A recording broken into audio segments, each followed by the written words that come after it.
Hello guys and welcome back to second part of evolution. First part में हमने origin of life के 5 theories complete कर लिए थे। एक बार जल्दी से रिकैप कर लेते हैं। ओके, तो हमने क्या क्या देखा था। Theories of origin of life में हमने फर्स्ट थेरी देखी थी, theory of special creation. Special creation was given bye father Suárez. S for special creation and S for Suárez, इस तरीके से जो आप याद रख सकते हैं। सेकेंड थेरी हमने देखी थी, theory of catastrophism, C for catastrophism, and this theory was given by Cuvier. Okay, third theory हमने देखी थी स्पॉन्टेनियस जनरेशन, जो कि अबायोजेनेसिस भी कहलाती है, and A for abiogenesis, and this theory was given by Aristotle and Anaximander. Fourth theory हमने देखी थी biogenesis, which was given by Redi, Spallanzani and Pasteur. Fifth हमने एक और थ्योरी देखी थी जो थी हमारी पैंसपर्मिस और कॉस्मोजॉइक थ्योरी। ये थ्योरी किसने दी थी, ये आपको मुझे बताना है कमेंट सेक्शन में। लेट्स सी कितने लोगों को अभी तक याद है।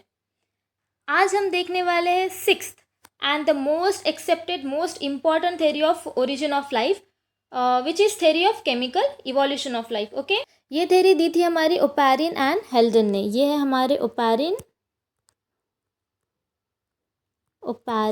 एंड ये है हमारे Haldane ji. Okay, so theory of chemical origin of life was given by Oparin and Haldane. Oparin जो है ये एक रशियन साइंटिस्ट थे और इन्होंने एक बुक भी लिखी थी जिसका नाम है ओरिजिन ऑफ लाइफ। ये आपको याद रखना है। ओके, ओरिजिन ऑफ लाइफ, ये बुक जो है ओरिजिन ऑफ लाइफ किसने लिखी थी, हमारे ओपैरिन ने लिखी थी। ठीक है, ये जितने भी बुक एंड ऑथर के नाम आते हैं वो सबको अच्छे से अंडरलाइन करके लिखते जाओ, 5 स्टार लगा के वहाँ पे लिखो, क्योंकि 2-3 क्वेश्चन तो बुक, ऑथर, डेट, कब पब्लिश हुई है बुक, एंड जो साइंटिस्ट थे उनका प्लेस ऑफ बर्थ क्या है, यहीं से आते हैं। इसकी अलग से लिस्ट बनाते जाना, या फिर एक छोटी सी नोटबुक ले लो जिसमें आप साइंटिस्ट के नाम एंड पूरा सीक्वेंस से जो है लिखते जाओ, और रोज़ एक बार उस बुक को ओपन करके देख लो। मैं बिल्कुल नहीं बोलूँगी कि आपको जो इसे रट्टा मारना है, बस रोज़ मॉर्निंग में उठने के बाद एक बार उस लिस्ट को आपको रीड करना है 15 डेज़ तक। वो ऑटोमेटिकली आपको याद हो जाएगा। और अगर आपके पास टाइम कम है, आपके पास जो है इनफ टाइम नहीं है कि आप सब ढूंढना है, आपको लिस्ट बनानी है, तो मैंने जो है मेरे इंस्टाग्राम अकाउंट पे लाइफ साइंस गुरु पर जो है कई सारे टॉपिक्स पे जो उनके साइंटिस्ट हैं उनकी जो भी बुक पब्लिश्ड हुई है, ये सब मैंने वहाँ पे पोस्ट करा हुआ है। तो आप वहाँ से डायरेक्ट स्क्रीनशॉट ले सकते हैं या फिर डायरेक्ट वहीं से लिख सकते हैं। एंड अकाउंट की लिंक जो है, इंस्टाग्राम अकाउंट की लिंक मैंने मेरे डिस्क्रिप्शन बॉक्स में डाल दी है, आप वहाँ से अकाउंट फॉलो कर सकते हैं। तो ओपैरिन कहाँ के हैं, ओपैरिन थे हमारे रशिया के, एंड ये हमारे हेल्डन है हमारे इंग्लैंड के। इंग्लैंड के जो है एक और बहुत फेमस पर्सनालिटी है जिनका नाम है चार्ल्स डार्विन। चार्ल्स डार्विन जो है ये भी इंग्लैंड के ही थे, एंड आगे के लेक्चर्स में इनका नाम आपको बहुत बार सुनने में आएगा चार्ल्स डार्विन का। तो थोड़ी बहुत बातें अभी से जान लेते हैं कि इनका, चार्ल्स डार्विन का भी जो इवोल्यूशन में बहुत ही बड़ा कंट्रीब्यूशन है। इनकी भी एक बहुत ही फेमस बुक थी जिसका नाम है origin of species by natural selection. ये बुक भी जो है इन्होंने ही लिखी थी। चार्ल्स डार्विन की थेरीज है, डार्विन्स थेरी है, सर्वाइवल ऑफ फिटेस्ट जो है ये भी इन्होंने ही बताया है, और भी बहुत कुछ है इनके बारे में जो हम आगे के लेक्चर्स में देखेंगे। ओके, तो अब अपनी बुक और पेन साइड में रख लो, कुछ भी नहीं लिखना है, बस जो मैं बोल रही हूँ एक कहानी की तरह अच्छे से आराम से सुनना है और बस इमेजिन करते जाना है। सो ओपैरिन एंड हेल्डन ने बताया, इनके कंसेप्ट के हिसाब से क्या हुआ है कि लाइफ जो है केमिकल से ओरिजिनेट हुई है। अब अच्छे से सुनना और बस इमेजिन करते जाना। इन्होंने स्टार्ट किया था तब से जब अर्थ का फॉर्मेशन हुआ था, मतलब जब अर्थ एक फायर बॉल था, दैट इज़ अर्थ एक आग का गोला था। थर्मल न्यूक्लियर एक्सप्लोजर के बाद जो है अर्थ बना था, ये तो हमें सबको पता है, मतलब हमने ऑलरेडी देखा हुआ है कि एक एक्सप्लोजर हुआ था जो कि बहुत ही बड़ा एक्सप्लोजर था। तो इट्स सो ऑब्वियस अर्थ बहुत ही गर्म होगा। ठीक है, तो लगभग 1000 डिग्री सेल्सियस जो है ये हमारा क्रस्ट था, हमारा बेस जिस पे अभी हम रह रहे हैं। 3500 डिग्री सेल्सियस जो है मेंटल का टेम्परेचर था, एंड 5000 डिग्री सेल्सियस जो है ये हमारा कोर था, मतलब जो सेंटर जो है हमारे अर्थ का, उसका टेम्परेचर उस टाइम पे 5000 डिग्री सेंटीग्रेड था। ओके, सो टाइम के साथ धीरे धीरे अर्थ ठंडा हुआ। बहुत बार जो है मीटरॉइड्स हमारे अर्थ पर गिरे, एंड उन मीटरॉइड्स पर क्या थे, हमारे इनऑर्गेनिक मॉलिक्यूल्स थे। अर्थ पर भी अलग अलग और भी इनऑर्गेनिक मॉलिक्यूल्स थे, बट मीटरॉइड्स के साथ क्या क्या आए, कई सारे मिनरल्स आए, सॉल्ट्स आए एंड वाटर आए। हमारे अर्थ पे सबसे ज़्यादा क्या थी, हाइड्रोजन गैस थी। अब ये जो हाइड्रोजन थी ये क्या कर रही थी, जो हमारे एटमॉस्फेयर में जो फ्री एटम्स थे उनके साथ क्या कंबाइन कर रही थी, और डिफरेंट इनऑर्गेनिक मॉलिक्यूल्स जो है ये बन रहे थे, ये कन्वर्ट हो रही थी। ओके, अब प्रिमिटिव अर्थ का एटमॉस्फेयर कैसा था, एज वी नो कि धीरे धीरे जो है अर्थ ठंडा हो रहा था। टेम्परेचर अब कितना हो गया था, 800 डिग्री सेंटीग्रेड हो गया था। ये हम सरफेस की बात कर रहे हैं, ओके।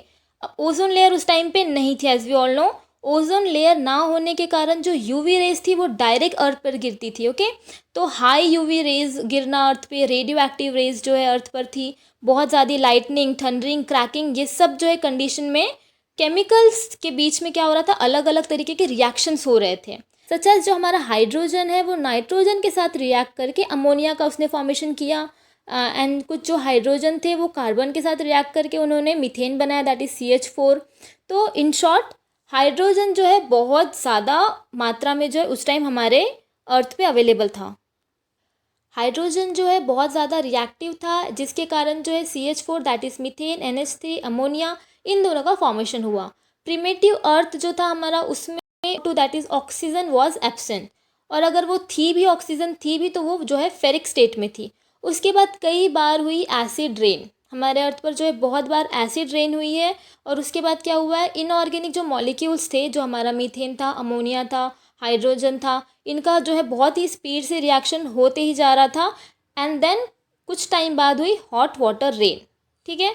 तो ये हॉट वाटर रेन जो है ये क्या कंटेन करती थी, ये पानी के साथ मिनरल्स की बारिश बहुत ज़्यादा हुई, और बहुत टाइम तक, बहुत लंबे समय तक जो है ये बारिश हुई। एंड इसके कारण एक गर्म ओशन का फॉर्मेशन हुआ जिसमें बहुत सारे मिनरल्स थे। अब इस ओशन को जो है चार्ल्स डार्विन्स ने एक नाम दिया जो कि था हॉट वाटर पॉन्ड, ओके, या फिर वार्म लिटिल पॉन्ड जो है इन्होंने डार्विन ने कहा। और हेल्डन ने क्या कहा, इसे नाम दिया हॉट डाइल्यूट सूप। तो एग्ज़ाम में जो है आपको डायरेक्ट ये भी पूछ लिया जाएगा कि हॉट डाइल्यूट सूप किसने कहा था, तो आपको टिक करके आना है हेल्डन ने कहा था, और जो है वार्म लिटिल पॉन्ड कहा था डार्विन ने, ठीक है। अब ये जो गर्म ओशियन था इसका पानी धीरे धीरे ठंडा हुआ, फिर गैसियस क्लाउड का फॉर्मेशन हुआ, and then first time H2O देखा गया इन फॉर्म ऑफ वेपर्स। अब एटमॉस्फेयर में क्या क्या है, हमारे एटमॉस्फेयर में आ गया methane, ammonia, hydrogen and H2O in form of vapours. ये सब जो है बाद में सिंपल ऑर्गेनिक सब्सटेंस में कन्वर्ट हुए, such as sugar, amino acid, nitrogenous bases, glycerol. इनमें जो है और भी कॉम्प्लेक्स रिएक्शन हुए जिसकी वजह से जो है they got surrounded by some fatty acid membrane, और इसी fatty acid membrane and protein को कोसर्वेट्स का नाम दिया गया बाय ओपैरिन, ठीक है। तो आपको ये भी वर्ड याद रखना है, कोसर्वेट्स। कोसर्वेट्स क्या थे, ये जो नाम था ये ओपैरिन ने दिया था, एंड ये जो है हमारे कुछ फैटी एसिड के मेम्ब्रेन एंड प्रोटीन्स के जो कलेक्शन था उसे कोसर्वेट्स कहा गया।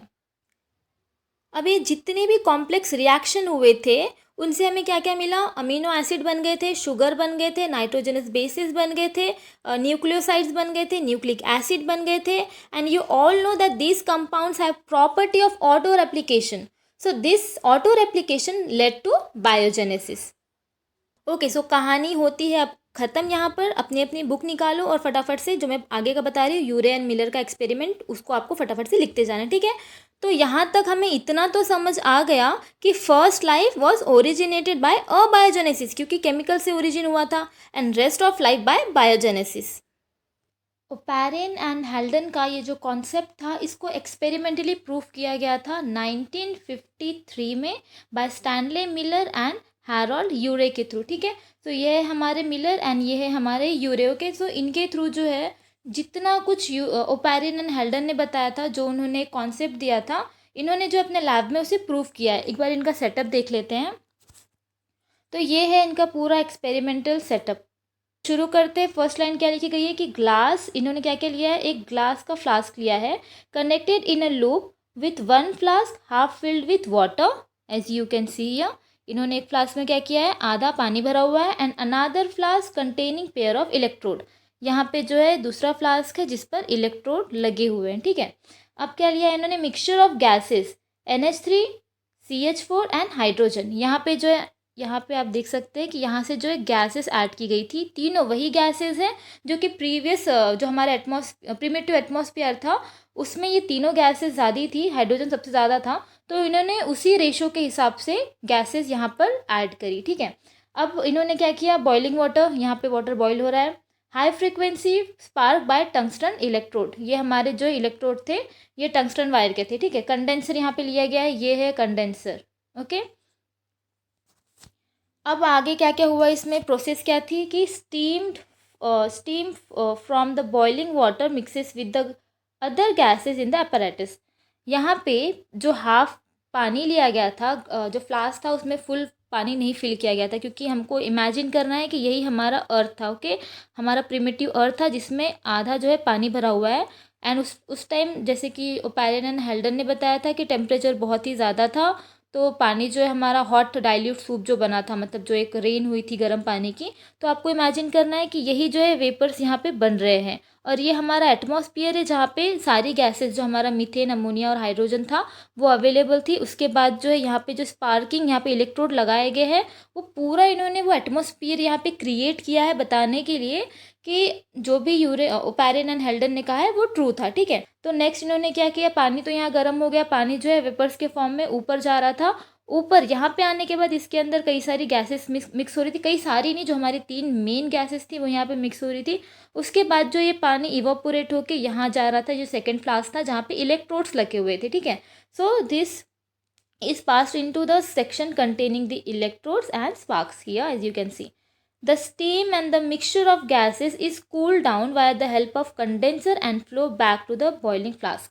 अब यहाँ पे जो कंडेंसर लगा हुआ है, इसका काम था उस पानी को हल्का ठंडा करना। इस पानी जो है धीरे धीरे ठंडा भी हो रहा था, हमारा अर्थ जो ठंडा हो रहा था ना, तो यहाँ पे इन्होंने लगाया कंडेंसर। कंडेंसर का काम था पानी जो है ठंडा करना। ठीक है, तो यहाँ पे जो ये वेपर्स थे, इलेक्ट्रोड, जब इलेक्ट्रोड के पास वेपर्स आए हमारे जिसमें गैसेस भी थे, वहाँ पे कुछ रिएक्शंस हुए। उसके बाद जो है ये गया हमारे कंडेंसर के पास, यही वेपर्स कंडेंसर के पास जाके थोड़े कूल हुए। कूल होने के बाद जो है धीरे धीरे ड्रॉप बाय ड्रॉप यहाँ पे पानी जो है जमा हो रहा था, और बाकी बचा हुआ पानी वापस इसी के अंदर जा रहा था, जो हमारा फर्स्ट फ्लास्क था। अब पूरा एक्सपेरिमेंट हो चुका है। एक्सपेरिमेंट यही था जो आपने देखा, पानी गर्म हो रहा है, जो गैसेस है वो अंदर आ रही है, अंदर आने के बाद इसमें स्पार्क कराए जा रहे हैं, कंडेंस हो रहा है पानी, और यहाँ पे जो है जमा हो रहा है। ठीक है, तो ये इन्होंने पूरा वैसा ही एटमॉस्फेयर क्रिएट किया जैसे कि ओपैरियन एंड हेल्डन ने कहा था। और रिजल्ट्स क्या हुए इसके, the resulting fluid collected was analysed. वो जो फ्लूइड यहाँ पे कलेक्ट हो रहा था, ये वाला जो फ्लूइड है यहाँ पे जो कलेक्ट हो रहा था, उसे एनालाइज किया गया। इसमें क्या मिला, 18th डे। ठीक है, आपको याद रखना है कि एक्सपेरिमेंट के 18th डे पे इस वाटर को चेक किया गया, और 18th डे पे जो है हमें क्या क्या मिला, अमीनो एसिड्स मिले। क्या क्या मिला, अमीनो एसिड बाय लाइक क्या क्या मिला है, ग्लाइसिन, एनिलीन, एस्पार्टिक एसिड। तो आपको ये भी पूछ सकता है कि कौन से अमीनो एसिड मिले थे, तो ये 3 नाम भी आपको याद रखने। ठीक है, उसमें कुछ शुगर मॉलिक्यूल्स भी थे, एंड प्यूरिन, पायरामिडिन्स, और भी कई सारी चीज़ें थी, जैसे कि कुछ जेनेटिक मटेरियल थे, हमारा एडेनिन वगैरह भी फॉर्म हुआ था। व्हाट द एक्सपेरिमेंट इंडिकेट, ये तो पढ़ाने की ज़रूरत नहीं है आपको, इतना मैंने बता दिया है कि आप खुद ही बता सकते हो कि एक्सपेरिमेंट हमें क्या इंडिकेट करता है, क्या बताता है। तो इस एक्सपेरिमेंट से हमें क्या क्या पता चला कि जो फर्स्ट जेनेटिक मटेरियल था वो था हमारा आरएनए। पहले आए हेट्रोट्रॉफ्स, फिर आए केमोऑटोट्रॉफ्स। केमोऑटोट्रॉफ्स का एग्जांपल है हमारे सल्फर बैक्टीरिया, जो कि बिगेस्ट बैक्टीरिया कहलाए जाते हैं, लार्जेस्ट बैक्टीरिया। थर्ड आए हमारे फोटोसिंथेटिक ऑटोट्रॉफ्स। ओके, क्योंकि धीरे धीरे जो है ओजोन लेयर बन गई थी, ओजोन लेयर के कारण डायरेक्ट सनलाइट जो थी, जो कि हार्मफुल थी, वो अर्थ पर नहीं आ रही थी। तो जो ओजोन लेयर बनी, ओजोन लेयर जब पतली सी बन गई थी, उसके बाद जो है हमारे फोटो ऑटोट्रॉफ्स आना स्टार्ट हो गए थे। ठीक है, तो फोटो ऑटोट्रॉफ्स क्या कर रहे थे, फोटोसिंथेसिस की प्रोसेस कर रहे थे, जिसकी वजह से हमारा ऑक्सीजन लेवल धीरे धीरे अर्थ पर बढ़ रहा था। एंड ये ऑक्सीजन लेवल की वजह से लाइफ जो है क्या हो रही थी, चेंज हो रही थी। ठीक है, सो फोटोसिंथेसिस से क्या हुआ, O2 फॉर्म हुआ, and this resulting in a change of life. अब जो हमारा प्रिमिटिव एटमॉस्फेयर था, हमें पता है कि वो क्या था, रिड्यूसिंग फॉर्म में था।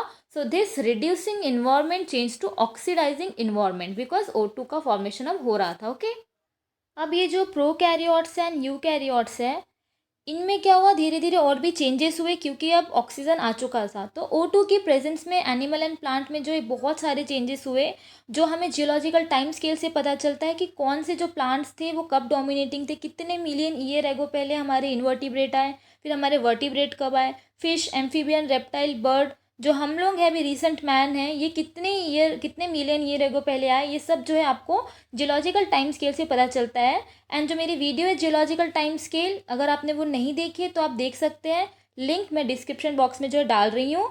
एंड वीडियो पसंद आया हो तो प्लीज़ लाइक करना ना भूलें, और अगर आप चैनल पर न्यू है तो सब्सक्राइब कर ले, बिकॉज हमारा नेक्स्ट टॉपिक ह्यूमन इवोल्यूशन पर होने वाला है।